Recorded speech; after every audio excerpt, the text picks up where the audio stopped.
मनुष्य शरीर अत्यंत बहुमूल्य है।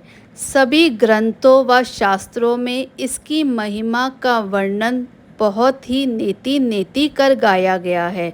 मनुष्य शरीर देवताओं के लिए भी दुर्लभ है। देवता भी इस मनुष्य शरीर की चाह रखते हैं कि कब उन्हें मानुष देही की प्राप्ति हो। यह इतना सौभाग्यशाली चिन्ह होता है कि आपको मनुष्य देही प्राप्त हुई। इस मानुष देही में ही आत्म कल्याण के सब साधन किए जा सकते हैं। यह देही ही ऐसी होती है जो मोक्ष के द्वार तक ले जाती है।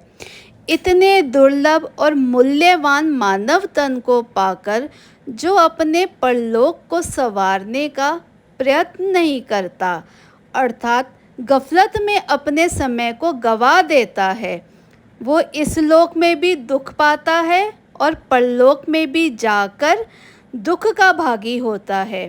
तब वह सिर धुन धुन कर पछताता है और काल, कर्म तथा ईश्वर पर मिथ्या दोषारोपण करता है। उनको दोष लगाता है कि ईश्वर, मैं क्या करता, परलोक सुधारने के लिए मुझे समय ही नहीं मिल पाया, मेरा भाग्य ही अच्छा नहीं था, या मेरे कर्म ऐसे नहीं थे कि मैं आपके द्वार पर आ सकता, मालिक की मौज ही नहीं थी।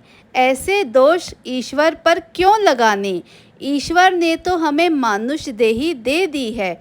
हमारा कर्तव्य है कि हम इस देही से अपना आत्म कल्याण करें।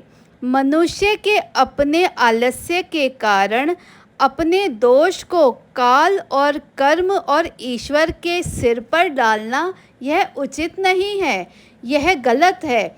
इसे त्यागिए, अपने आलस्य को त्यागिए, अमूल्य मानव देही को पाकर पूरा पूरा लाभ उठाइए। माया मोह रूपी निंद्रा से जागिए, आलस्य और प्रमाद का त्याग करिए, अपने मन से भजन करिए, ईश्वर की सेवा करिए। भजन करने के लिए मालिक की ओर से मिला यह एक यंत्र है। हमारा शरीर एक औजार है। इस औजार को अपना मत समझिए। यह तो हमें कुछ समय के लिए मिला है। जब समय समाप्त हो जाएगा तो यह शरीर काल खा जाएगा, काल इसे छीनकर ले जाएगा। तब आप क्या करेंगे? तब आप बेगाने औजार से क्या अपना कार्य संवार सकेंगे?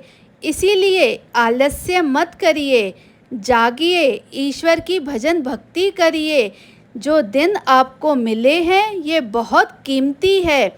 इसका अच्छे से अच्छा उपयोग करिए और अपना काम बना लीजिए। बाद में आपको सिवाय पछताने के कुछ नहीं मिलेगा।